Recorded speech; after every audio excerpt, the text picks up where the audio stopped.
Bonjour à tous, on se retrouve pour notre 9e vidéo qui est un survol du livre de Tim Chester, La vérité rendue visible, un super livre sur les sacrements. Et je suis avec Tony. Salut Tony. Salut Colin. Du coup Tony, de quoi allons-nous parler aujourd'hui?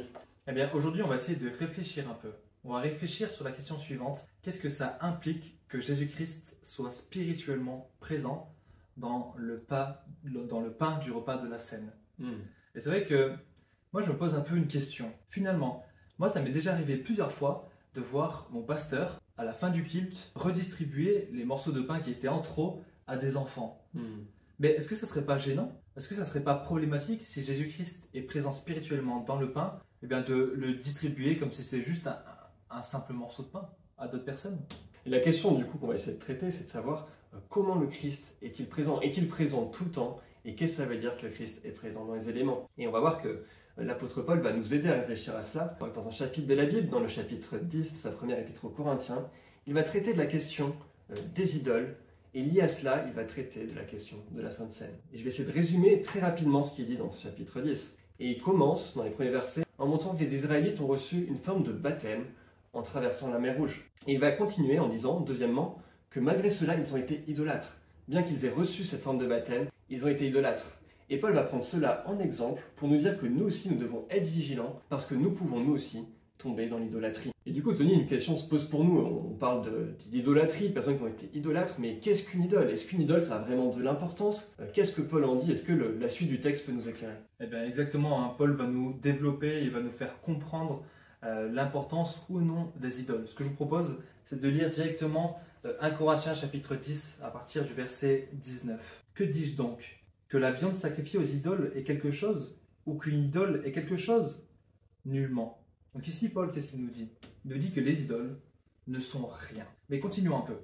À partir du verset 20, je dis que ce qu'on sacrifie, on le sacrifie à des démons, et non à Dieu. Or, je ne veux pas que vous soyez en communion avec les démons. Vous ne pouvez boire la coupe du Seigneur et la coupe des démons.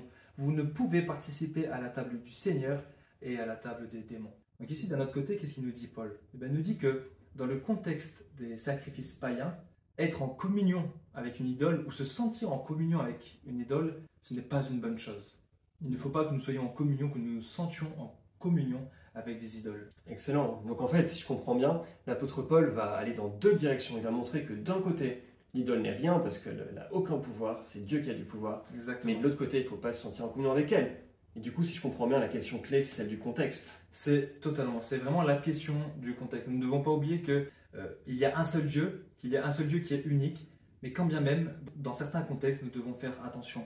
Nous ne pouvons pas nous permettre d'être d'un côté en communion à la table du Seigneur avec Jésus-Christ et être en communion avec des idoles. Et c'est vrai que ça peut nous faire penser, avec Colin, à une citation d'un de nos enseignants de la faculté, Jean Calvin, qui nous dit « Si Paul évoque la scène ici, ce n'est pas pour donner un enseignement à son sujet, mais pour dire que c'est incompatible de prendre la scène et de participer au sacrifice païen. Parce qu'en prenant ces deux repas, on dit à la fois qu'on est en communion avec le Dieu de la Bible et avec les idoles. Et c'est contradictoire, c'est totalement impossible. » Et ça reprend tout ce qu'on a pu voir jusqu'ici. Ce qu'on a pu voir jusqu'ici, c'est qu'on est dans une relation d'alliance avec le Seigneur par le Saint-Esprit. Lorsqu'on prend la Sainte Seine, on communie au Seigneur spirituellement. Et donc, cette présence spirituelle du Seigneur se fait lorsqu'on est dans un contexte d'alliance, dans un contexte de relation. Et les théologiens parlent souvent de la Sainte Seine comme d'une étreinte du Seigneur. C'est une étreinte, et lorsqu'on a fait une étreinte à quelqu'un, lorsqu'on reçoit une étreinte, ça veut dire qu'on est en relation avec cette personne. Et je vous propose une citation dans la théologie qui s'appelle Abrakel. On peut la lire sur la page 110 du livre de Tim Chester.